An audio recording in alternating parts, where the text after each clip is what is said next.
Ano po? Opo, kung ano ang available. Pwede man po mas maray. Available naman po ito sa office namin. Ang ganito po, 75 pesos. Ay, pangtalin po natin. Pero dapat po, bago ka bumili po nito, may ano ka na, materials na. So, dito po tayo sa paggawa ng pure culture. Ito po, pure culture or tissue, pag tissue culture po, ano. Ito po ang gamit natin na pangtanim dito. Hello? Hi! Nakikinig po kami. Yan po ang mga materials na kailangan sa paggawa ng tissue culture. Sterilized distilled water, 1,000 ml. Sterilized tissue paper. Beaker. Sterilized petri dish. Razor, blade, scalpel, or inoculating needle, or spatula. PDA or rice washing culture media, or freshly collected mushroom, ethanol, and pero ito, hindi na to ang ating hindi ko na po ito sinusunod. Kumbaga, nag-ano na ako, shortcut na para madali po. Jen?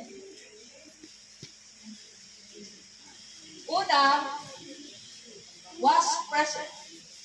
Noon po, ganito ang ginagawa ko.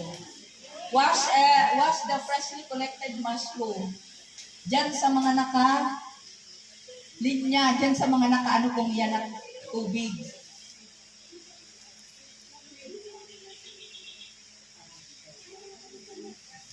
Ganyan po, ni-sterilize. Sa itong mushroom na to, ang isa papadaanin natin dun sa ethanol at saka sa Clorox. Pag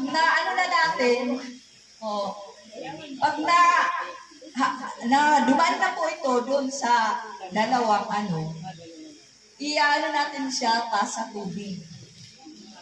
Hugasan pa. Dapat, iano natin siya sa tissue paper. Sabihin, block dry. Igaganyan natin siya para maalis yung tubig niya.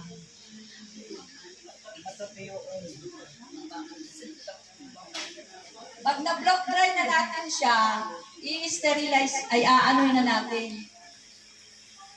Kukunin na natin ito.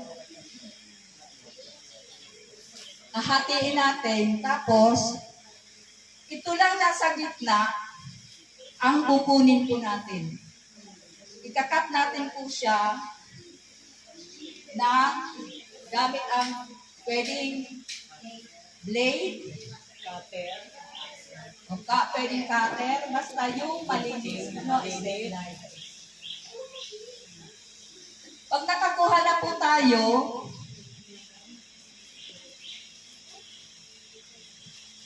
so mas binat ang So pag nakakuha na po tayo ng yung maliit na portion dito sa mushroom, ilalagay na natin siya dito. Itatanim na natin po siya dito, sa loob nito. Pero, ito po ang PDA culture media. Ito pong nasa ito. Ito po ang pagkain ng mushroom, yung tissue. Kaunti lang po ang itatanim natin dito. Bali yan na pala ang magiging mother plant. Opo, ito na ang magiging. Pagkatapos, pag natin, parehas, i-incubate po natin siya ng 1 week or 4 weeks para magganito na po siya. Ito po, ready na po itong pangtanim sa spawn. Pag na-contaminate siya, pag nagkulay green siya, hindi siya pwede itanim. Ibig sabihin, contaminated siya. May mali. Dapat ganito siya kaganda ang ano natin, ang pangtanim natin.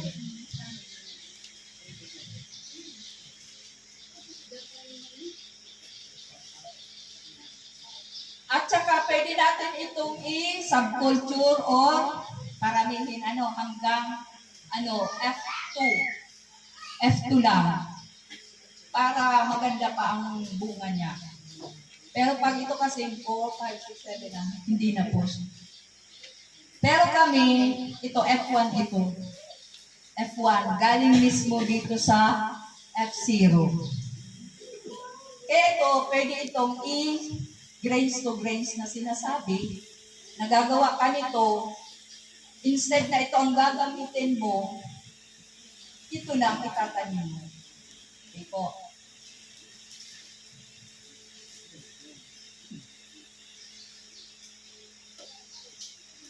Ayan na po, sabi ko, Miss parang nauna ako sa Picture.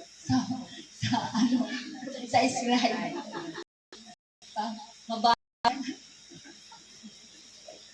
Sorry, Jen. Okay na po.